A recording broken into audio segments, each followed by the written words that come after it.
Hawk was one of Cobra Kai's most iconic characters until the writers ruined him. Introduced in season 1, Hawk quickly became a fan favorite, embodying the raw, unapologetic power of Cobra Kai. With his fierce attitude and iconic mohawk, he was a force to be reckoned with, brutal, confident, and compelling. So why do I argue that he's one of the worst written characters in the show's history? Still can't wait to read that new issue, huh? For the first 2, maybe 3 seasons, Hawk held his own alongside what some would call the main 2, Miguel and Robbie. He was portrayed as their equal in skill and strength, with a balanced personality that shone through at his best, like when he saved Dimitri from the brutal beatdown at the end of season 3. But then came the unraveling. Season 4 saw him lose his edge, his confidence, and his entire character arc. Season 5 tried to revive the old Hawk, only to have him lose to Kenny Payne, undoing any progress that they had made in a single fight. By the final season, he barely lands a punch, let alone wins a fight. What happened to the once fierce fighter? Why did they destroy all of his arcs? I realized the exact moment that Hawk's character was irreparably damaged. The final episode of season 3, during the house fight. This scene is a highlight of the series, tense and well built. Every main character faces off against a rival, Miguel versus Kyler, Tori versus Sam, and Hawk versus Dimitri. Each overcomes their opponent, tying up seasonal tensions. For Hawk, turning on Cobra Kai to save Dimitri resolves his inner conflict and ends his bullying streak. It's a satisfying redemption, except it shouldn't have stripped him of his curiosity entirely. So why did he go soft after this? The answer lies in Miyagi-Do, which I'd argue is the show's biggest misstep. Cobra Kai, at its core, was built to redeem Johnny Lawrence, showing that he wasn't the true villain in The Karate Kid, with his complex life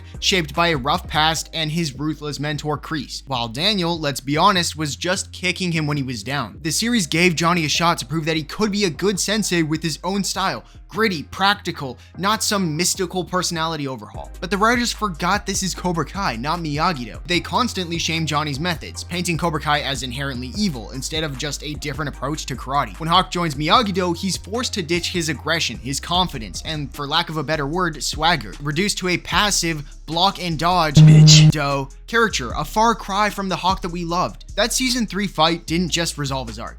It left him with no purpose in a dojo that neuters his spirit. You might say, well, he had to become a good guy eventually. But did he? What if Hawk stayed the villain? The only reason that I wouldn't like this is because, as I said, Cobra Kai isn't inherently wicked. It's a method, and not every sensei has to teach it like Kreese or Silver. So since Hawk isn't an evil guy, he wouldn't just stay bad after his bad teacher was gone. If the writers knew the Hawk we saw so far at that point didn't fit in Miyagi-Do, they could have taken a bolder path. Here's how I'd rewrite it. At the end of season 3, Kreese takes the fall for some of his students' actions, showing growth despite his stubborn ways. Sent to jail, he makes a call to Kim Doon as the season closes. Hawk, meanwhile, keeps his fierce personality. In season 4's premiere, he tries to atone for his past by asking to join Miyagi-Do, only to face rejection from Daniel and the Miyagi-Do team as they don't trust him yet. Johnny and Hawk's friends vouch for him. Even with this, he doesn't go too soft, because after all, he's still Hawk. Either way, it backfires. Miyagi-Do likes him even less now. Returning home after not getting into the dojo, he finds 2 packages, an eagle fang gi in one. He lifts it up and we get the classic Hawk cry sound effect. The other package, however, is a letter from a dojo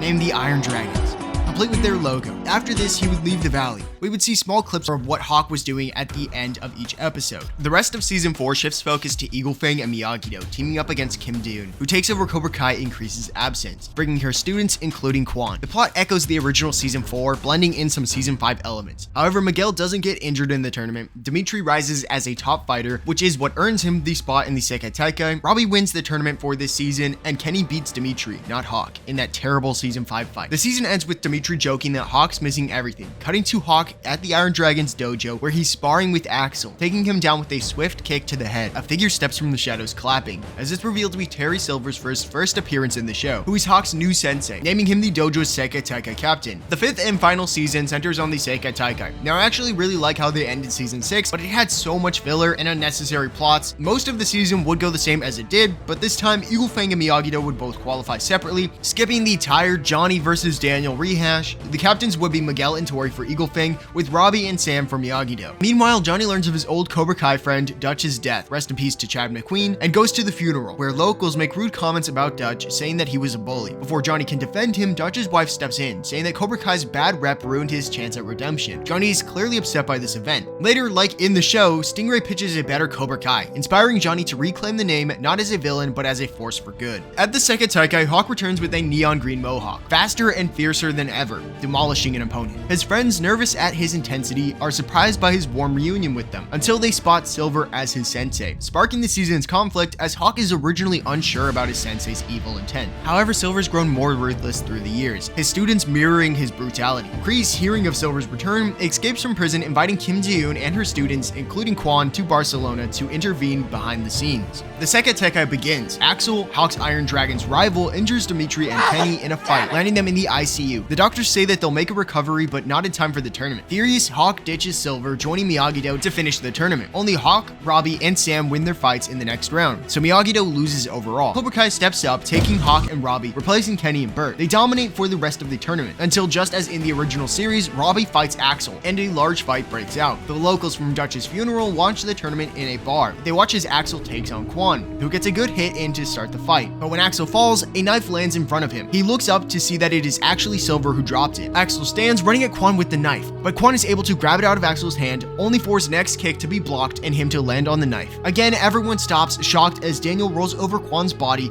revealing that he is dead. This clearly disturbs the onlookers and the locals watching the broadcast. There is a bit of drama surrounding Kwon's death, and again they return to the valley, but the tournament is also reinstated, which only leaves Cobra Kai to face the Iron Dragons in a 2-episode full team showdown, instead of just the captains. Most win, though Devin and Kyler lose their respective fights. The big fight this time is Hawk versus Axel, instead of Robbie or Miguel. Their fight ends with Hawk victorious, bringing home the male champion title for Cobra Kai. The same goes for Tori, who wins her fight against Zara, receiving the female champion title. Again, Johnny has to fight Sensei Wolf, who is still with the Iron Dragons, but he is just not the head sensei. After a similar build-up, Johnny wins the fight. The locals from Dutch's funeral, watching in the bar, cheer for Cobra Kai. In the aftermath, Daniel tells Johnny, "You're alright, Lawrence." The two rejoin the kids, Johnny shouting Cobra Kai with a triumphant "Never Dies" in response.